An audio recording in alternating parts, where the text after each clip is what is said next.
안녕하십니까. 박성TV 박성입니다. 오늘 영상 주제는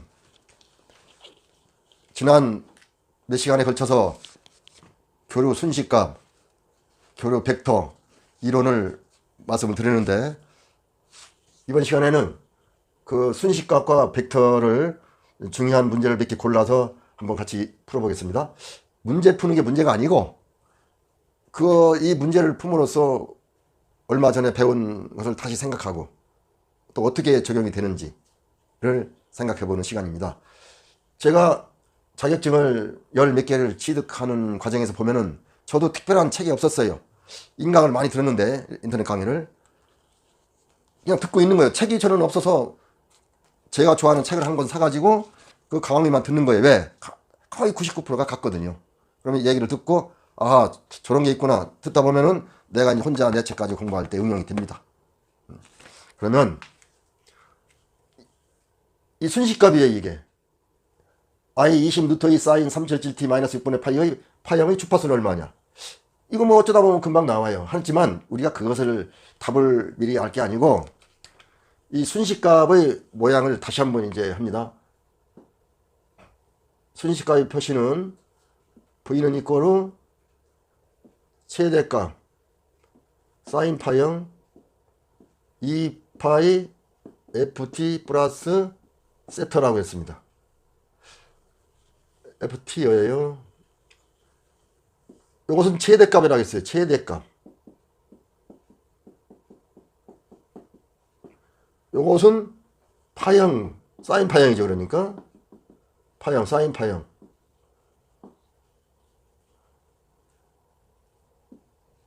이것은 오메가라고 했어요. 그 중에 f는 주파수라고 그랬어요. 주파수의 요것은 우위상이라고 했어요. 우위상. 이런 관계를 우리가 이제 알아야 되겠는데, 최대값을 다시 또, 최대값은 시료값 곱하기 루트 2로 표시할 수 있습니다. 이러한 요소 한번 우리가 아실 필요가 있어요. 그럼 요걸 한번 볼까요? 20루트 2 사인 377t 마이너스 6분의 파이의 파형 주파수. 그럼 저 순식값을 가지고 우리가 몇 가지를 살펴볼 필요가 있어요. 답 푸는 것도 중요하겠지만, 왜 이 구성 요소를 우리가 할 필요가 있어요. 20루트 2를 한번 볼까요? 요거. 이 파형 앞에 있는 건 최대값이라 했어요. Vm. 20루트 2는 최대값이라 했습니다. 이거 보고. 최대값. 이 최대값 구성을 보면은, 최대값은 시료값 곱하기 루트 1이 이렇게 표시한다고 했습니다. 그러면서 요게 시료값이 되겠죠. 그리고 이 시료값이라 하면은 우리가 보통 가정에 220V 또 380V 또 아파트 지하 전기실로 22,900V, 이 말이 이것이 시료값이에요. 거기다가 곱하기 루트 2를 하면은 최대값이 되고요. 요건 이렇게 이제 분석을 할 수 있고요. 그 다음에 사인, 조금 전에 말씀드렸듯이 사인 파형이에요. 이 파형은 사인 파형. 교류이기 때문에 그런 거예요. 교류. 교류는 전부 다 이 파형이 이런 파형이에요. 그 다음에 이제 지금 요 377t 2파이 ft 플러스 세타라고 했을 때, 요 2파이 f가 377이라는 얘기예요. 한번 해볼까요? 그럼 2파이 f는 377, 그러므로 F는 이게 주파수이기 때문에 F는 이꼬르 377 나누기 2파이 하면은 60점 얼마가 나와요. 그럼 벌써 답이 나왔죠, 이건. 주파수가 얼마냐고 했으니까. 이렇게. 그러니까 우리는 요게 2파이 F라는, 조금 전에 말씀드렸듯이 기본 파형을 우리가 알아야 돼요. 기본 파형을. 그래야 377이 어디서 나왔고 뭐가 되고 한다는 것을 알 수가 있죠. 이거 한번 해볼까요? 6분의 파이인데 요것은 파이가 180도니까 6, 30도, 30도라는 걸 알 수가 있어요. 이제 30도. 이렇게 되겠죠. 그러니까 즉 의상은 마이너스 30이네요. 의상이. 이렇게 분석을 한번 할 필요가 있어요. 그럼 그 다음에 두 번째, 두 개의 교류전압 V는 100 사인 377T 플러스 6분의 파이 볼트와 V2는 100 루트 2 사인 377 플러스 3분의 파이가 있다. 이 두 개가 있어요. 두 개의 교류전압. 순식값이. 순식값이라는 건 순간순간 변하는 값이에요. 그럼 이걸 가지고 한번 문제를 풀어볼까요? 지우고 1번 V1과 V2의 주기는 모두 60의 1세크이다. 조금 좀 생소합니다, 이건. 자, 이게 옳으냐 틀리냐입니다. 이게 맞느냐 이 말이. 두 번째, V1과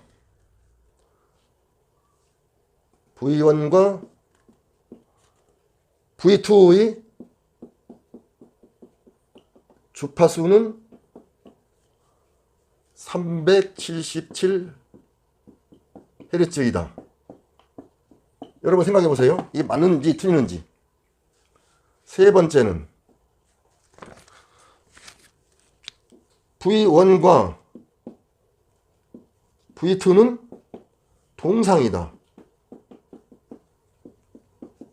자, V1과 V2는 동상이다. 이걸 한번 생각해 보시고 맞는지 틀리는지. 4번 V1과 V2의 시료값은 100V, V1이 100V, V2가 100 루트 2V이다. 자, 이 네 개가 있어요. 이 중에 무엇이 맞느냐 이 말이에요. 한번 보실까요? 그럼 이제 4번부터 한번 볼까요? 시료값은 V1은 100V, V2는 100 루트 2V라고 그랬어요.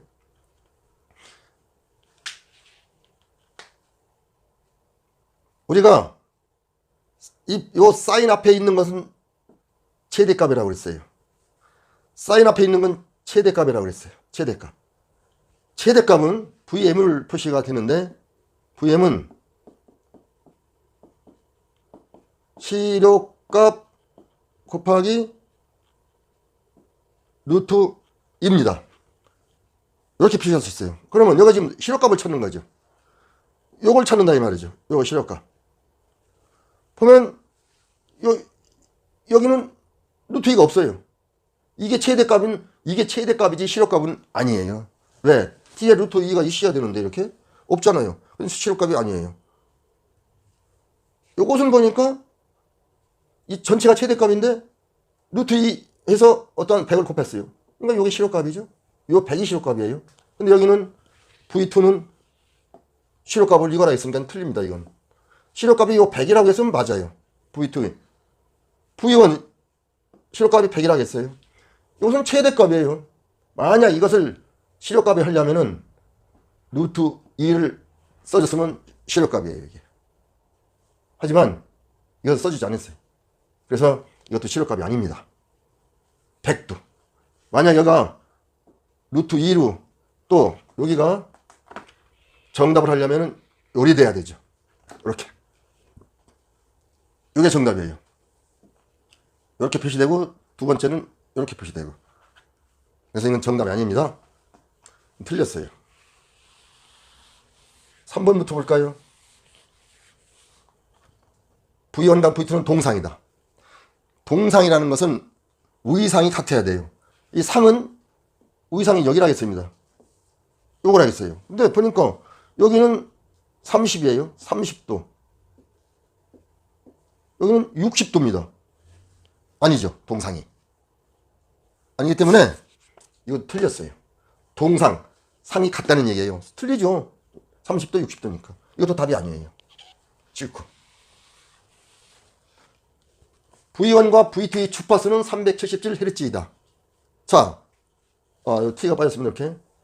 377? 여기 377 나왔어요. 요게 우리가 순식값 기본 파형에서 이 파이 F라고 그랬어요. 요게 주파수죠. 주파수인데. 그러면 이거 틀렸죠. 이것도. 요게 주파수인데 주파수를 하려면은 이 파이 F는 377이다 하면은 주파수 F는 60이 나와야죠. 60이죠. 주파수가. 근데 377이라고 다 했어요. 그래서 2번도 틀려요. 그럼 1번이 맞다는 얘기인데 한번 1번을 볼까요? 그럼 1번을 보니까 주기는 모두 60분의 1 세크이다.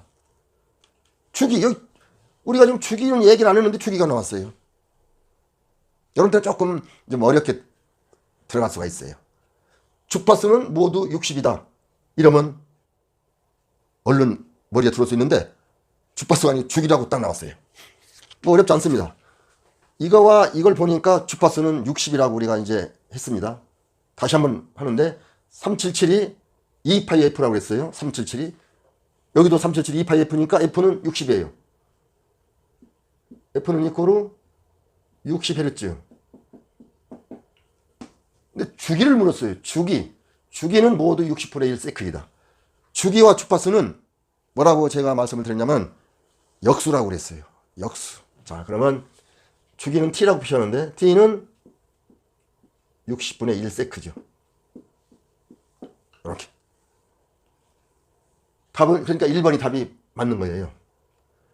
문제 하나를 가지고 문제 푸는 과정. 처음에는 이렇게 연구를 하나하나 해야지 답만 맞추려고 하시다 보면은 많은 걸 놓쳐요. 어느 정도 기본기를 닦으면서 나가시면 좋고, 지금 여기에 없는 이 주기가 나왔는데, 주기는 뭐고 이 주파수는 뭐냐를 말씀을 드리면은 우리 교류 파형에서 이런 파형이 있는데 시작을 해서 여기까지 걸리는 시간, 요 사이클을 만드는데 필요한 시간 보고 주기라고 하는데 표시를 T라고 합니다. 그래서 주기. 또 주파수는 1초에 이러한 파형을 몇 개 만드느냐, 파형을 몇 개를 만드느냐, 파형수 1초 동안 이 만드는 수 60Hz라면은 요것은 1초에 60개의 파형을 만들어지는 60개의 파형이 만들어져요. 50Hz라면 50개가 만들어지고 100Hz라면 100개가 만들어지고. 그럴 때는 주기가 좀 틀리죠. 왜? 역수니까. 예를 들어서 이건 일본에서 쓰는 건데, 일본은 우리는 60Hz를 쓰는데 일본은 50Hz를 써요. 예를 들어서 일본 거의 50Hz예요. 그러면 주기는 50분의 1초죠. 이렇게 되면 세크가 초니까, 단위가 초 단위가 세크니까 이렇게 됩니다. 그리고 이걸 우리가 이제 공부를 하시다 보면은 이 헤르츠에 대해서 많이 나오는데, 이걸 간략하게 즉각 알 수 있는 방법, 이건 뭐 물론 공부를 많이 이제 하시다 보면 알겠지만, 요게 377T라고 많이 나옵니다. 이렇게 플러스 뭐 세타 나오고, 하고 사인 파형이 나오고, 최대값이 이렇게 나옵니다. 여기 377 하나는 또 얼마냐면은 314T 하고 플러스 세타 사인 이렇게 나오는 경우가 있어요. 이럴 때 주파수를 물어봐요. 377, 314 하면은 암기를 하세요. 377은 60Hz. 아주 뭐 암기, 이거 우리나라가 60Hz 지금 쓰죠. 314, 50Hz. 값은 아까 그 E 파이 F 그 공식으로 나오는 거니까 참고하셔서 이걸 꼭 사용하시도록. 377은 60, 아주 암기를 하세요. 314는 50. 이런 식으로 지금 제가 문제는 두 문제를 풀었지만 이 순식값을 제가 그 이론을 좀 응용을 하고 좀 더 이렇게 자세하게 해드리기 위해서 문제 푸는 게 문제가 아니고 문제를 하나 두 개 정도 선정해 가지고 여러분에게 이해를 시킨 겁니다. 순식값을 이해를 시킨 거예요 지금. 그러니까 잘 그 참고하셔서 공부에 좀 도움이 되셨으면 합니다. 이상으로서 오늘 영상을 마치고요. 다음 문제풀이는 교류 벡터법. 벡터를 제가 말씀을 드렸어요. 여러 가지 뭐 극형식, 삼각함수법, 이 순식값을 표시하는 방법을, 그것을 또 한 문제 한 몇 개를 선정해서 여러분에게 좀 보여드리도록 하겠습니다. 이상으로서 강의를 마치겠습니다. 감사합니다.